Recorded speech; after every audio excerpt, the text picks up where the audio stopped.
yang sesuai pasar permintaannya, warna kaki, warna bulu dan sebagainya. Kita kalau cari indukannya karakteristiknya seperti itu. Jadi kalau ada orang yang menghilangkan basicnya, satunya KUB, satunya jenis yang lain, berarti itu nggak bisa disebut KUB.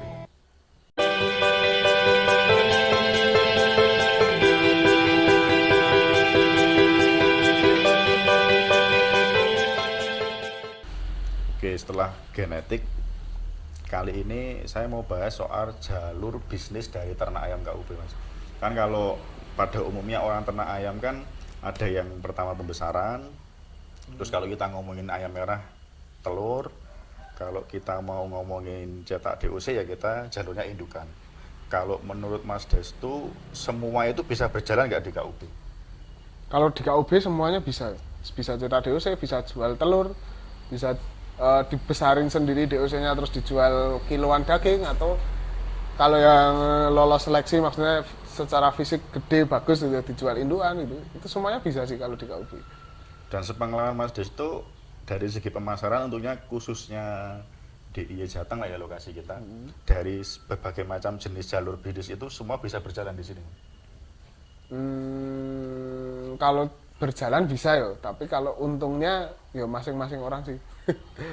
Kalau Pinter di mana ya. sampean sendiri dari berbagai jalur bisnis itu yang paling menguntungkan menurut sampean yang mana, Mas? Kalau saya jual indukan sih, jual indukan atau jual dua ya. Kalau saya pembesaran atau jual indukan, karena dua-duanya itu berjalannya barengan, kita bisa dapat dua hal, dua jalur ini. Karena yang gede yang nggak masuk untuk indukan kita jual kiloan, yang masuk untuk indukan kita jual indukan, itu kan harganya beda, itu sama-sama jalan. Jadi kita beli DOC aja, nggak perlu netesin sendiri, nggak perlu beli mesin tetas dan segala macam gitu, nggak perlu pelihara indukan gitu. Gedein aja. Kalau dari berbagai macam jalur itu kita pilih misalnya jalur cetak indukan, tantangan dari ternak indukan ayam KUB menurut sampean apa, Mas? Di indukan tuh kan ya tantangannya nggak semua DOC yang kita pelihara itu jadi indukan. Itu sih karena yo syarat jadi indukan itu kan lumayan ketat. Itu sih. Maintenance-nya kan siklusnya panjang kan? Nah, Berapa tahun sih, Mas, siklus ayam tetap bertelur dan cetak DOC itu berapa tahun? kalau di KUB 2 tahun sih. 2 tahun, tapi untuk kalau mau cetak indukan itu cari bikin DOC-nya ya dari umur setahun ke atas. Indukannya harus satu tahun ke atas, baik jago maupun babone. Dari siklus panjangnya itu resiko penyakitnya tinggi nggak, Mas, kalau KUB? Yang muncul apa biasanya? Biasanya apa jenenge? Senot. Terus apa jenenge kayak cekrek. Itu pasti di umur 2 bulan, 3 bulan, 4 bulan tuh ayam rawan senot, rawan cekrek. Itu sih makanya kalau untuk buat indukan ya tadi selain nggak semuanya bakal jadi indukan karena kualitas secara fisik ya, juga biayanya lebih mahal karena vaksinnya otomatis lebih lengkap daripada ayam yang mau cuman dipotong 3 bulan dipotong. Itu kan vaksinnya cukup, yang penting selamat lah. Ngorok rapopo. Macam vaksinnya apa aja, Mas, dari siklus panjang itu? Minimal itu ada NDIB, kalau bisa Marex itu buat indukan. Tapi saat ini masih susah banget sih, kalau kan nggak semuanya jadi indukan. Kalau kita vaksin Marex kan khusus untuk buat indukan, sedangkan semuanya nggak jadi indukan kan perlu perhitungan lagi, itu biayanya gede. Terus ND yang pasti NDIB, terus NDAI, terus untuk indukan wajib banget EDS. IDS itu Untuk menghindarkan penyakit early drop syndrome. Jadi telurnya rusak di dalam. Hubungannya dengan telur berarti. Kalau nggak divaksin itu kena penyakit dikit mesti telurnya pengaruh banget. Ada yang telurnya lembek, ada ovarium telurnya pecah, terus nggak bisa ngendok, atau ya pokoknya menurun banget. Kalau cacingan? Ada vaksin atau obat aja, Mas? Kalau cacing obat tok sih, obat ya kuwi EDS, NDAI penting, flu burung karo NDI. Itu yang wajib minimal itu. Kalau untuk pemula, kalau sama dengan awal mula sebagai pemula peternak KUB langsung ke indukan. Sebenarnya kalau lebih aman kita yang belum tahu tentang ayam dari nol, kecuali kayak sampean udah pernah pelihara ayam yang lainnya lebih dulu. Kalau saya sebagai pemula belum tahu ayam, mau ternak KUB, apakah tetap aman langsung ke jalur indukan? Apa kita mulai dengan pembesaran dulu? Ya dua-duanya bisa. Nek pembesaran kan coba 100, nggak apa-apa 100. Tapi nek mau coba langsung indukan yo 5 ekor gitu.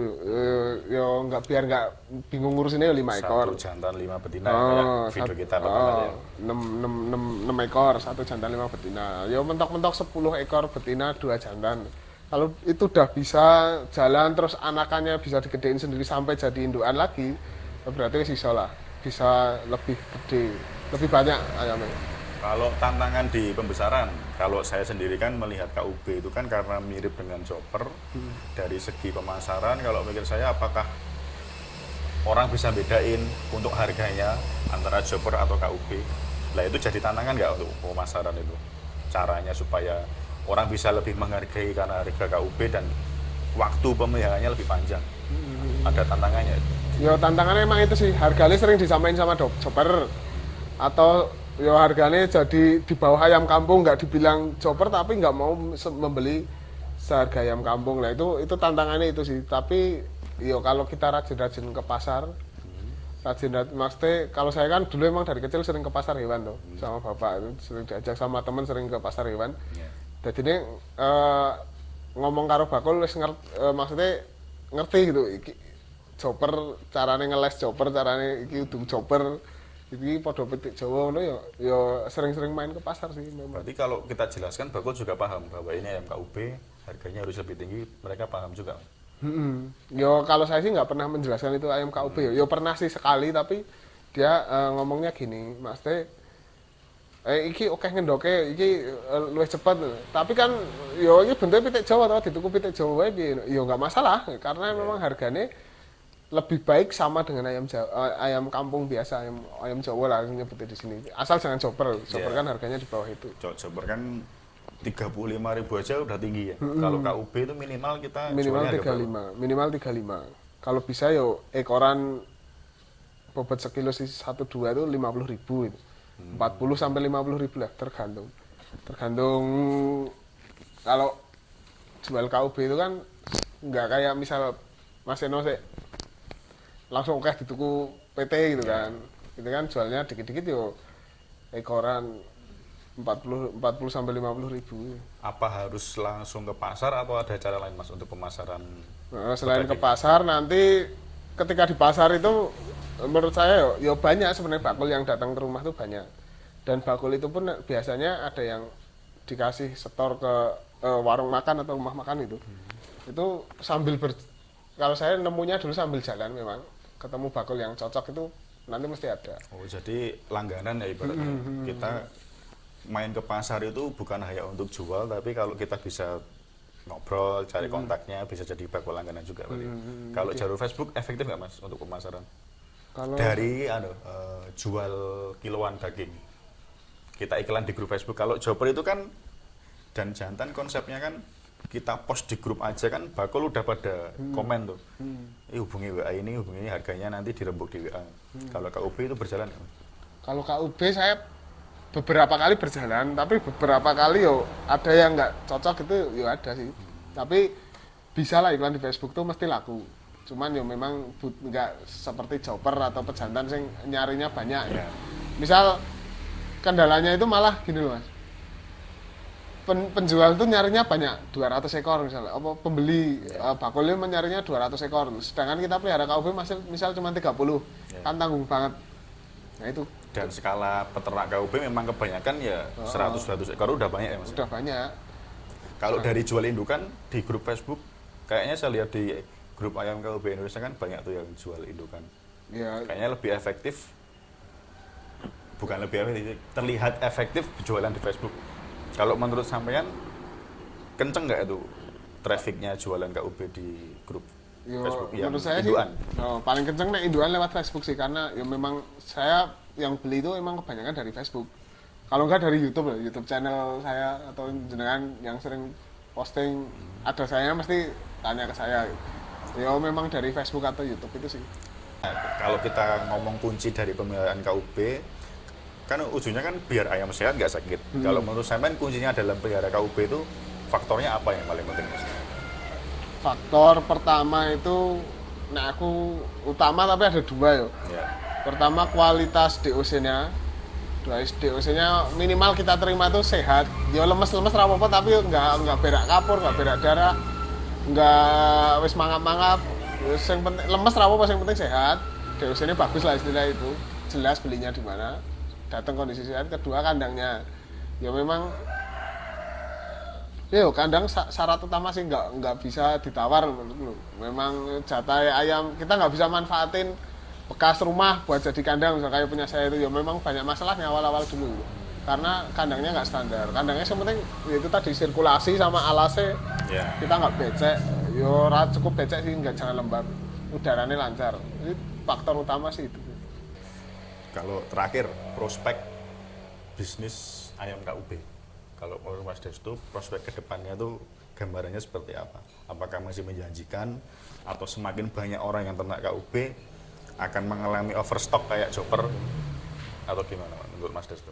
Kalau ternak KUB secara KUB neto yang bahas KUB neto ya kalau soal keuntungan dan segala macam tergantung orang yang ternak ya. Tergantung mood apa ya mood yang ternak lah, karena konsisten dan bagus hasil ternaknya mesti payu. Untuk jangka panjang ayam KUB menurutku masih panjang sih. Ya mau nggak berani bilang akan ada terus gitu.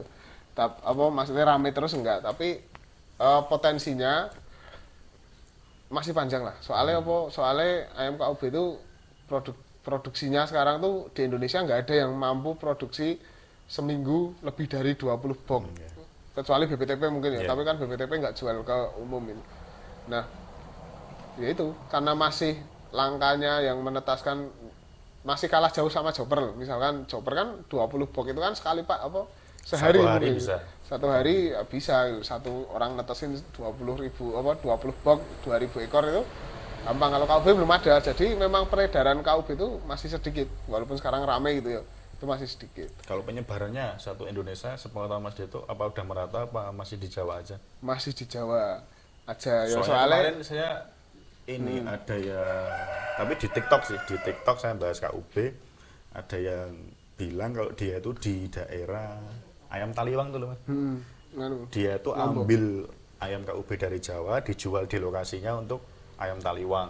Pernah dengar juga Mas bahwa KUB sekarang udah bisa diproduksi produk jadi ayam Taliwang. Kalau dulu saya juga nggak tahu sih ayam Taliwang dari apa gitu, nggak tahu.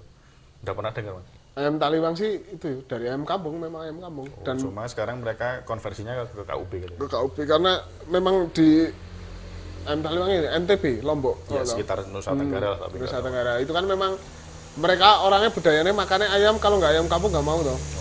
Dan KUB itu kalau di Jogja, Jateng dipermasalahkan tentang ayam kampung, orang yang maunya makan ayam kampung aja mau gitu ayam KUB, berarti kan setara. Ya cuman memang belum merata sih. Kalau yang banyak sih yang tanya ke saya suruh kirim Kalimantan atau Sulawesi atau Ambon atau Papua gitu, memang di sana susah banget cari DOC aja, itu susah. Kirim telur fertil juga susah, maksudnya susah tuh resikonya tinggi. Pesen 100 netes 10 gitu kan, gimana? Kalau sampai sendiri sampai saat ini masih jual DOC dan indukan nggak? Kalau saya kayaknya induan, DOC enggak, DOC mau tak gedein sendiri sampai induan. Berarti untuk teman-teman yang mau order induan masih bisa ya? Masih bisa. Jadi teman-teman yang mau ya beli order lah ibaratnya, teman-teman yang mau beli induan ke Mas Desto, di video pertama juga sudah saya cantumkan, nanti di deskripsi yang video ini juga saya cantumkan. Mungkin itu aja Mas Desto, terima kasih sharingnya. Sama-sama. Sampai jumpa di video selanjutnya. Dulu. Wassalamualaikum warahmatullahi wabarakatuh.